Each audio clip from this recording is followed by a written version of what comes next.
I hope you guys are doing well. I hope this video finds you well. So without further ado, I feel that the energy for this reading is really about, changes coming in at the very last minute. Okay, so I do sense some really major changes coming into the picture for you. And I feel like the message I'm getting is sooner than expected, but then at the same time, it's like very last minute, very unexpected. So that's what I'm getting, and it's kind of a contradiction. So let me just explain. I'm feeling almost like there's something that you have been thinking about, trying to manifest for a very long time. And I feel like for many of you, might be 2 years, the past 2 years, you're just like, I'm waiting around for it. And you're not one to, sit around idle and wait for the tides of change to come swooping in. You guys are very, productive. And you guys are quite like busybody. You like to stay productive. You like to be efficient with your time. So it's not like you're sitting there mulling around waiting for things to come in. So on the one hand, it's always, on the forefront of your mind that you want to implement something. You want to change something. You want to do a drastic move or something very, very, I want to say like, it's like a change that is quite drastic for a Virgo. It's quite a drastic change, okay? Because you guys are still a creature of habits. But I feel like you've been mulling over a situation for a very long time. And so it's always on the back of your mind. It's also, on some days, it's on the forefront of your mind. And so I feel like you've been waiting for the opportunity or the chance encounter or something to manifest itself. And so I feel like even though you've been waiting for it for a long time, the way that it comes in, it's like when you've given up hope or when you just like kind of clear it or maybe even move it from the forefront of your mind into the back of your mind and focus on other things and, finding enjoyment and still moving on with your life. That's when this major drastic change is going to come in. And so it's coming in at a very, I want to say opportune moment, but also very unexpectedly. Okay. So that's what I'm seeing. I saw 2 images for you, and I feel like the first image is definitely in relations to your love life. The second image is other things that are, that it might have to do with this change. So let me just relay the first information first, and then we'll talk about the 4 cards, because it seems like the reading is split this way. So first of all, I see this man. He's wearing a coat. It's like autumn. He's at a park. It looks like Central Park. It looks outdoorsy. Lots of people around, but not so much that it's crowded. There are a few pigeons on the ground. And he's wearing like a brown coat. He looks very handsome. Like he's, probably 35, 40 at the latest. And he has like a little Ziploc bag of like breadcrumbs. And so he's kind of casting it onto the ground, and the pigeons are like pecking at it. And so he's doing this. He's in a very calm state, but he's thinking about somebody. Okay. It looks to me like, he's on his lunch break, taking a walk, feeding the pigeons, or maybe he finished a sandwich and there are breadcrumbs in that bag. So he's feeding the pigeons. But either way, he looks like he's in an office type of a work environment, because he's dressed like, loafers and slacks and a shirt without a tie and a brown coat, like a brown trench coat. And so he's thinking about somebody else. He's thinking about somebody. And so the scene kind of splits in half, and there's another image. While he's feeding, there's another image of a woman. She's really pretty. She has blonde hair, and she has a mole, a very distinct mole on the bottom, I want to say right. Yeah, it would be the bottom right side of her chin. Like it's a small speckled mole, but it's very distinct for some reason. She has like red pinkish lipstick on. She's in the kitchen. She's wearing an apron. She has blonde hair. She's very young, like probably around the same age. She's cooking a pot of soup. So a really big pot of soup. And she's tasting it from a ladle, and she's adding a little bit more seasoning, salt, pepper, whatever it is. And then she turns off the stove, like it's ready, so she turns it off. And she's looking at the stove, then she looks at her living room, and she's alone, in this house, in her space. And she's kind of thinking like, this is such a big pot of soup. I hope, I wish that that other person were here to enjoy this food with me. So it seems like there is a situation where the two of you might have been broken up. I do see, the split scene as in two people that miss each other, that long for each other's company, that's heavily thinking about one another. That's like, the whole concept about sharing food, cooking for one another, I guess connecting through food. It seems very nurturing. It seems like it might have been a relationship where there's a lot of community, there's a lot of caring, there's a lot of tenderness, there's a lot of mutual affection, and it's not like you wouldn't eat and cook for somebody you don't like, right?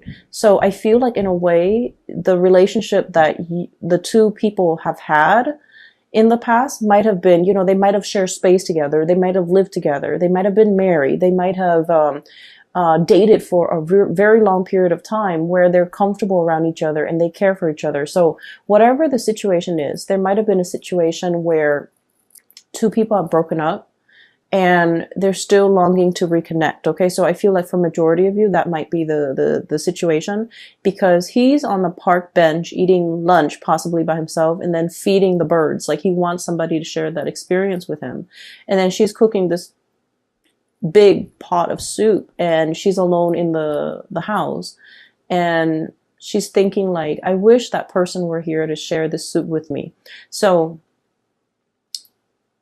it makes me feel a little bit sad, but at the same time, I just feel like both people are very content. They're going through the motions. They're still able to take care of themselves. So even if it was like a breakup or a situation where one person is no longer in the other person's life, life goes on. Like two people are still resuming their life. They miss each other once in a while. They're nostalgic for the past, and they miss that sense of companionship, I feel.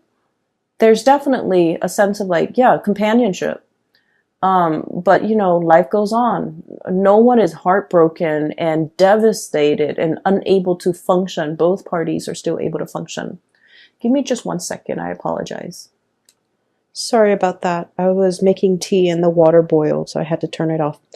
Going back to that image that I saw, I feel for many of you, the fact that these two people are, in different places, like there might be like geographical distance, and the fact that they're heavily thinking about each other, denotes to me like a really strong soul connection. Okay.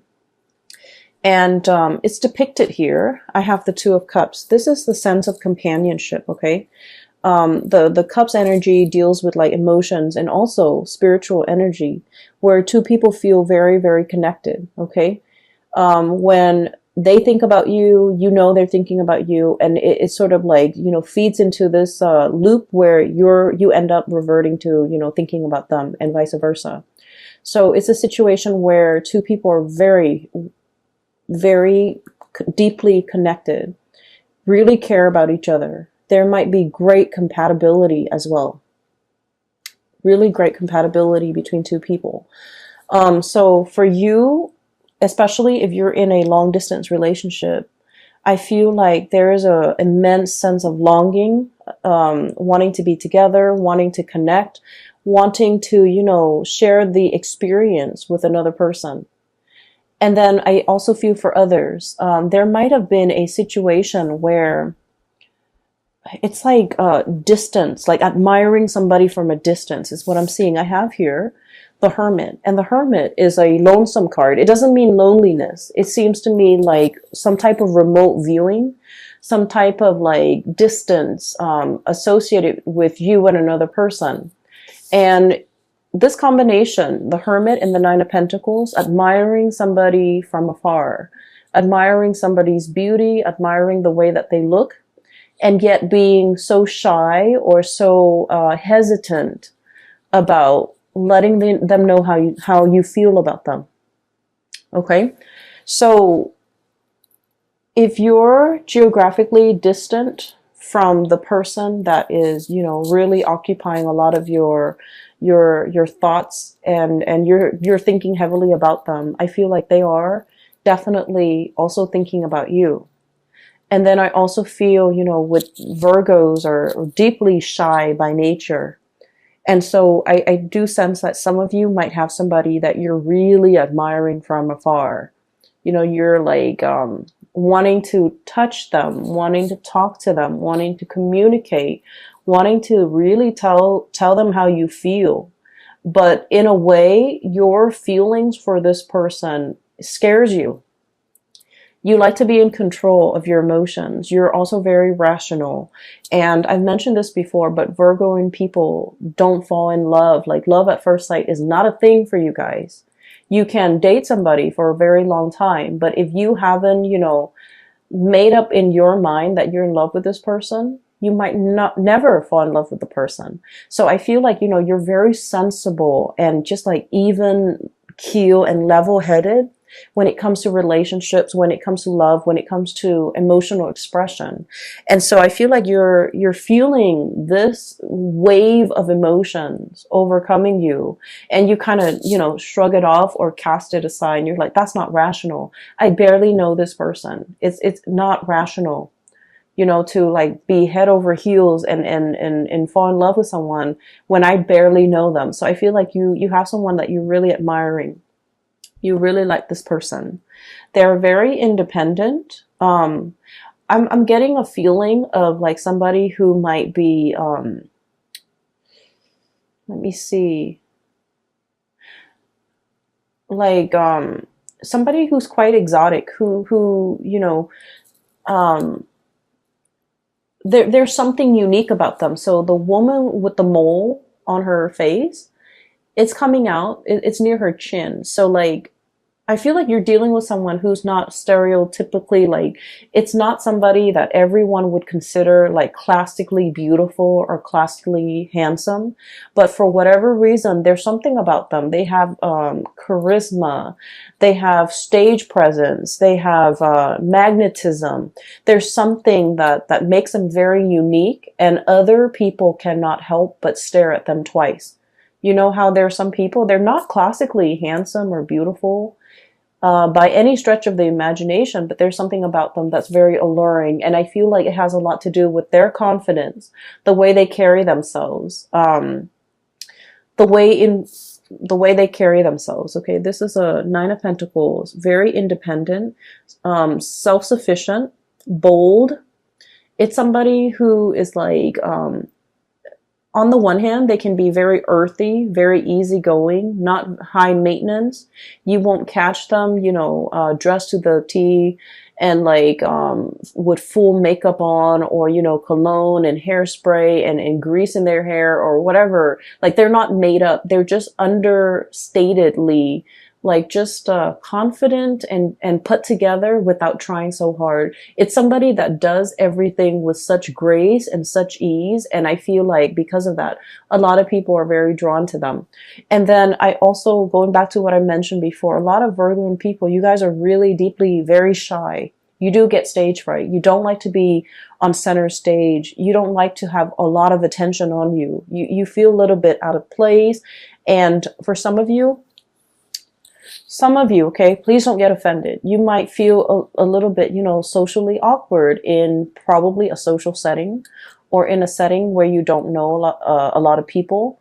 You might feel very socially awkward when you have to give a speech, give a talk, when you're speaking and everyone is staring at you. Like, you don't like that attention. And so you admire this person for the bold and the, I guess, like the confident way in which they move through life. the ease in which they do everything, and the ease in which things just magically work out for this person. So I feel like you really deeply admire this person.